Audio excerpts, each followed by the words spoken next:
We got an indictment coming out of Wisconsin that matters to me. It's pissing me off that a grand jury in the Eastern District of Wisconsin just returned an indictment against Judge Hannah Dugan. Judge Hannah Dugan, who we support wholeheartedly here on Legal AF, was just protecting the rule of law and the independence of the judiciary when she refused to allow Donald Trump and his ICE boot-jacked officials, his federal officers, to storm her courtroom and arrest a criminal defendant. She's a criminal court judge, to arrest a criminal defendant in her courtroom and take him away on an administrative arrest warrant without a judge being involved. She said, step outside. She said, go outside. She said, do this outside.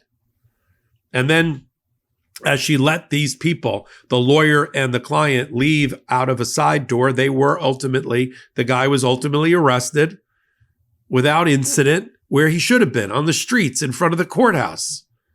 That all happened on the 18th of April. On the 25th of April, they decided not to let herself surrender. They went and embarrassed her, arrested her in the courtroom in handcuffs, and did a perp walk in violation of the Department of Justice guidelines to make an example out of her. They then got a criminal indictment, a criminal complaint, which is typed up by the U.S. Attorney's Office, subject to an indictment. Well, now we got the indictment. You're here on Legal AF. I'm Michael Popok. I'm fired up. Let's talk about it. I had hoped, and I'd said this on a prior hot take, that the 20 or so grand jurors would not indict Hannah Dugan. But let's remember the old adage, the old joke. A prosecutor, a good prosecutor, a decent prosecutor can get a ham sandwich indicted. Let me just do a teachable moment here, a Legal AF Law School breakout class about grand juries. Grand juries are a solemn place, a secret place for now, in which the defense has no role or participation. There's a magistrate judge or a judge sometimes in the room. There's a prosecutor and their team. There's a group of citizens who are summoned for grand jury duty. That is the indicting body that we use. The jury duty that you get called for where there's a trial, that's technically called the petit or petite jury. Grand jury, petite jury. Grand jury gets called. You get summoned. Evidence gets presented, one-sided evidence only by the prosecution. They bring in their witnesses, and there were 4 or 5 witnesses that were brought in against Dugan. There's no cross-examination by the defense. The defense doesn't put on a case. The defense doesn't testify. The Dugan doesn't testify. And from that process, the prosecutors asked the grand jury to return an indictment, which they did. Again, presumed innocent. Let's remember our protocols here. Judge Dugan is presumed innocent until convicted, not indicted. Now, it looks like this hearing, this grand jury tribunal, went on from about 9 in the morning till about 5 in the afternoon. There were 4 to 5 witnesses. There was a court clerk for Judge Dugan who testified. Again, grand jury testimony is sealed to the public, although it is ultimately provided to the defense at the appropriate time. Eventually, it will be unsealed, but for now, we keep the grand jury in a secretive process on purpose. The attorney for Flores Ruiz, who's no longer representing Flores Ruiz, she testified about her interaction, I presume, with the judge, where the judge said, wait here, come here, go through this doorway, took her through the jury room, and let her out into the hallway in the back. My guess is she's no longer representing Flores Ruiz because she might have interests that are at odds with Flores Ruiz in terms of, she may be subject to a criminal indictment for being involved with this. So I think she fired the client. That's what I think happened. The judge next to Judge Dugan, so who might have heard some of the commotion in the hallway, Judge Severa, she testified, and that's about it. So after that, they returned an indictment. It's 2 pages. It is identical. I don't have the indictment yet, but I will post the original criminal complaint. It is identical to the charges: obstruction and concealment, federal charges. If she's convicted, 6 years and $350,000. The Wisconsin Supreme Court, as we know, has suspended her with pay, because they didn't like the optics of having an indicted judge presiding over matters. That's one.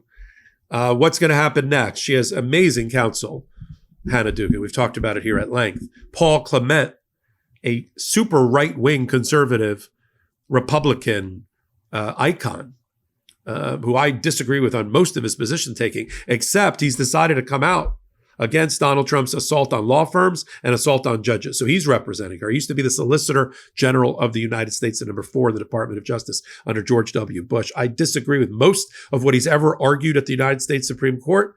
However, he's on the right side of the angels on this one.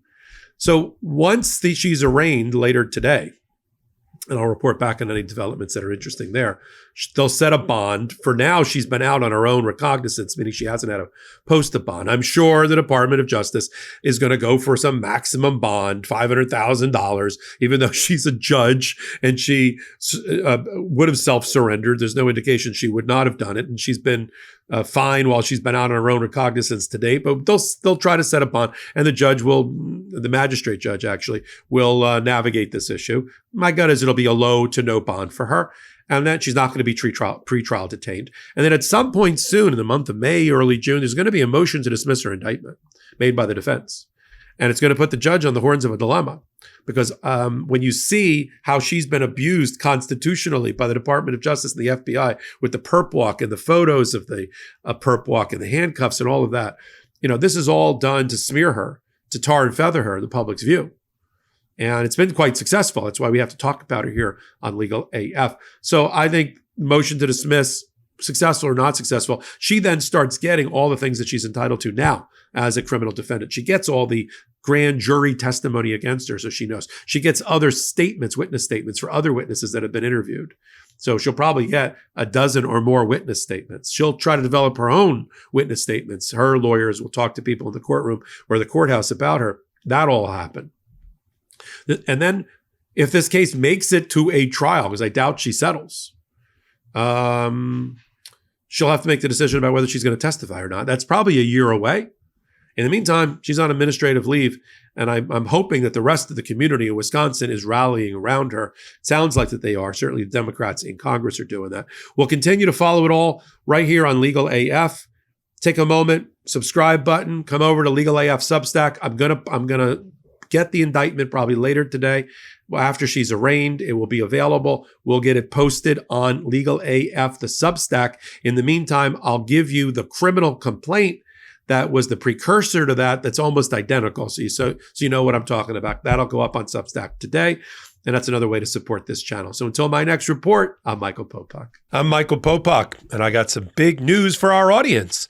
Most of you know me as the co-founder of Midas Touch's Legal AF and the Legal AF YouTube channel, or as a 35-year national trial lawyer. Now, building on what we started together on Legal AF, I've launched a new law firm, the Popok Firm, dedicated to obtaining justice through compassionate and zealous legal representation. At the Popok Firm, we are focused on obtaining justice for those who have been injured or damaged by a life-altering event by securing the highest dollar recoveries. I've been tirelessly fighting for justice for the last 35 years, so my own law firm organically building on my Legal AF work just feels right. And I've handpicked a team of top-tier trial fighters and settlement experts throughout all 50 states known as big auto injury attorneys who have the know-how to beat heartless insurance companies, corporations, government entities, and their attorneys.